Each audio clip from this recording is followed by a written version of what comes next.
Et on va commencer tout de suite avec notre premier invité. Bonjour Monsieur Salomon. Bonjour.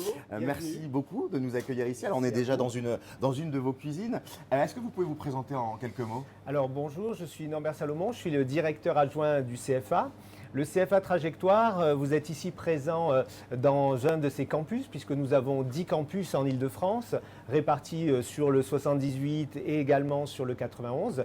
Ici, vous êtes donc le campus de l'école hôtelière de Saint-Quentin en Yvelines, où nous faisons tout ce qui est les formations en tourisme, hôtellerie, restauration, évidemment la cuisine, la pâtisserie, la boulangerie. Et alors, est-ce que vous pouvez nous présenter le CFA Trajectoire en quelques mots, son histoire et ses locaux, et puis on va avancer aussi pour découvrir un peu les lieux? Voilà.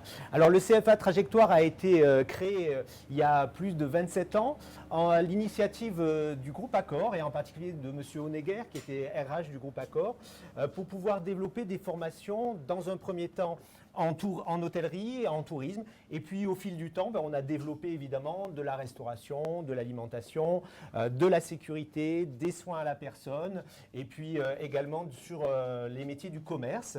Nous avons effectivement un grand nombre de formations. Nous allons du CAP au Bac+3. Évidemment, nous sommes sur des formations en alternance, mais dans nos campus de formation, nous recevons aussi des formations scolaires, en statut scolaire. Justement, quelles sont les différentes typologies de formations que vous proposez et dans quel domaine?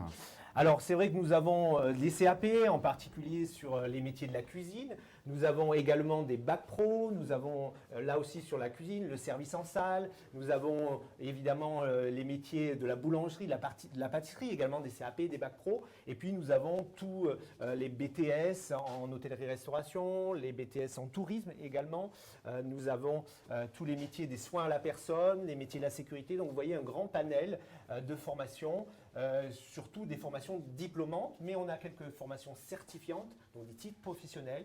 Et nous avons aussi effectivement ce qui est la particularité des formations un peu passerelles, des parcours adaptés qui permettent à des jeunes qui sont par exemple à l'université de se réorienter. Et alors, est-ce que ces diplômes que vous proposez, ils sont tous reconnus par l'État? Oui, nous avons la totalité de nos diplômes sont soit des diplômes éducation nationale ou des titres professionnels, donc qui sont évidemment reconnus par à la fois les ministère de l'Éducation nationale, ministère du Travail pour les titres professionnels. Bon, ça y est, nous on vient d'entrer dans la boulangerie, dans l'espace boulangerie, j'imagine, il y a une très très bonne odeur de bon matin comme ça. Vos formations, elles sont accessibles en alternance ou en apprentissage. Est-ce que vous pouvez nous parler en quelques mots de ce statut d'apprenti?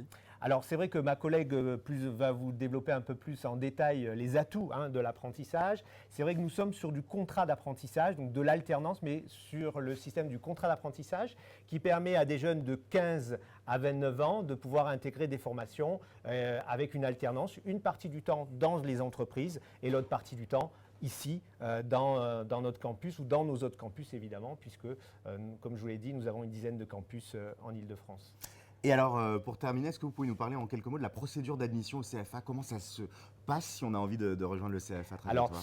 La procédure d'admission, elle passe par notre site internet qui s'appelle cfatrajectoire.fr. Il y a un portail candidature, on candidate là-dessus et ensuite, et c'est très important, on va ensuite nous faire un entretien de motivation. On va pouvoir évidemment aussi travailler le projet de l'apprenti et ensuite, évidemment, une fois qu'on a validé la candidature de l'apprenti, du jeune, on va être dans l'accompagnement pour rechercher une entreprise. Et ça, c'est très important. Surtout, ne pas attendre d'avoir une entreprise. On postule déjà au CFA pour qu'il y ait l'accompagnement qui fait un peu notre ADN, c'est-à-dire cet accompagnement à la recherche de l'entreprise qui est important, surtout dans les temps actuels qui sont un peu plus compliqués en raison de la situation.